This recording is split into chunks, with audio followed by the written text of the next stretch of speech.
दोस्तों, create your wealth के YouTube channel में आपका स्वागत है। इस वीडियो में जिस शेयर को मैं डिस्कस करने जा रहा हूं दोस्तों, उसका नाम है मनापुरम फाइनेंस लिमिटेड।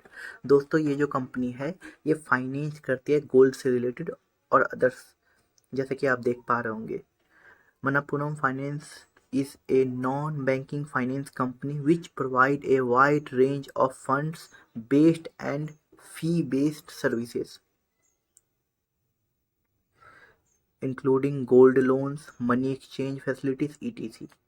दोस्तों, ये जो कंपनी है इसने अभी आप देख पा रहे होंगे कि पिछले 4 सालों में इसने जो अपने ब्रांचेस हैं वो 436 से 2908 कर दिए। मतलब कितनी स्पीड में इसने बढ़ाया है, 6.5x की स्पीड से बढ़ाया है ब्रांच नेटवर्क को, और 4 साल के इतने छोटे से कम वक्त में।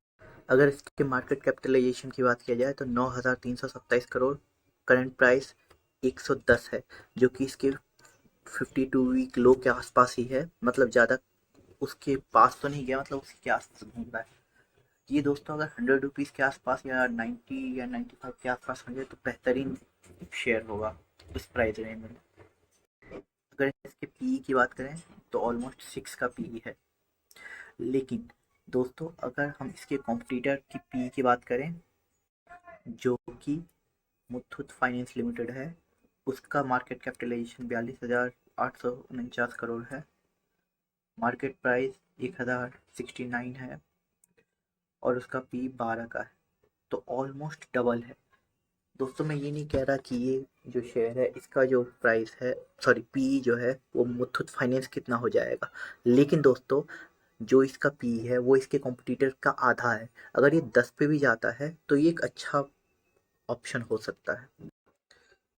दोस्तों, दूसरी बात ये है, इसका जो डिविडेंड यील्ड है दोस्तों, ये भी बेहतरीन है, 2.72% है, जो कि बेहतरीन माना जाएगा। क्योंकि दोस्तों, इसमें एक तो रिस्क कम है, क्योंकि ये अपने 52 वीक लो के आसपास है, 90-95 के आसपास मिले तो बेहतरीन प्राइस होगा।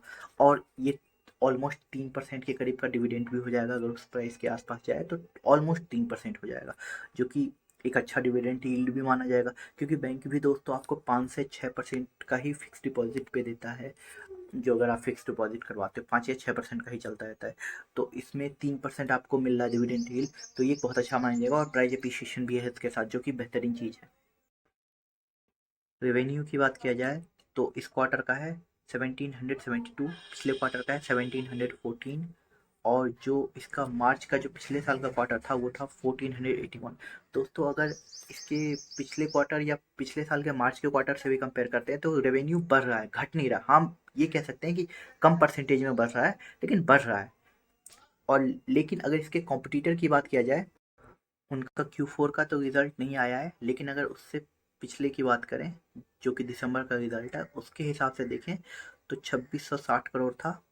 और उससे पिछले क्वार्टर की बात किया जाए 2498 करोड़ था। लेकिन अगर हम दिसंबर के क्वार्टर से कंपेयर करते हैं पिछले वाले, तो ये जो सेल है ये काफ़ी कम है। क्योंकि उसका जो पिछले दिसंबर का क्वार्टर का सेल था वो था 2868 करोड़, जो कि ये दिखाता है कि ये पिछले साल के सेम क्वार्टर से कंपेयर करें तो इसका जो सेल है वो कम है अभी भी। लेकिन अगर पिछले क्वार्टर से कंपेयर करें तो बढ़ा हुआ है। ये जो अभी करंट क्वार्टर है उसका रिजल्ट तो नहीं आया है, इसलिए उसको कंपेयर नहीं किया जा सकता। लेकिन मुथूट को अगर हम मनापुरम से कंपेयर करते हैं तो मनापुरम में दोस्तों दिसंबर के क्वार्टर में 1714 करोड़ का सेल था, और पिछले साल के सेम दिसंबर के क्वार्टर में 1484 करोड़ का था, जो कि इंक्रीज ही माना जाएगा। तो ये धीरे धीरे बढ़ ही रहा है। और अगर ईयरली सेल्स की बात किया जाए तो इसका जो ईयरली सेल्स है वो भी अच्छा है। मतलब ज़्यादा स्पीड में तो ग्रो नहीं करा, लेकिन 6684 करोड़ है, जो कि पिछले साल 6061 करोड़ था। तो ये बढ़ा तो है, लेकिन उस स्पीड में नहीं बढ़ रहा। पिछले कुछ सालों से 16,000 के ही रेंज, सॉरी 6,000 के ही रेंज में घिर रहा है पिछले 3 सालों का अगर हम देखते हैं तो। क्योंकि 3 सालों में जो है वो 6,000 का ही रेंज चल रहा है।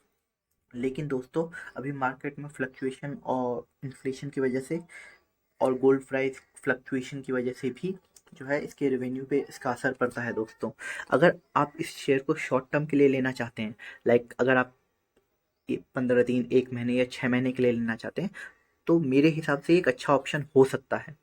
क्योंकि दोस्तों ये शेयर अभी अच्छे प्राइस पे अवेलेबल है, यहाँ से इसके नीचे जाने के चांसेस बहुत कम हैं, लेकिन ऊपर जाने जो अपसाइड होता है इसका, उसके चांसेस बहुत ज़्यादा हैं। अगर ये 30 to 40% भी अपसाइड जाता है तो उसमें कोई हैरानी की बात नहीं होगी। अगर ये 90 या 95 के आसपास मिलता है तो बेहतरीन प्राइस होगा। अगर आपको दोस्तों मेरा ये जानकारी अच्छा लगे तो कृपया मेरे चैनल को सब्सक्राइब करें, मेरे वीडियोस को लाइक करें, और कोई भी इन्वेस्टमेंट करने से पहले आप प्रॉपर रिसर्च और अपने फाइनेंशियल एडवाइस से ज़रूर डिस्कस करें। धन्यवाद दोस्तों।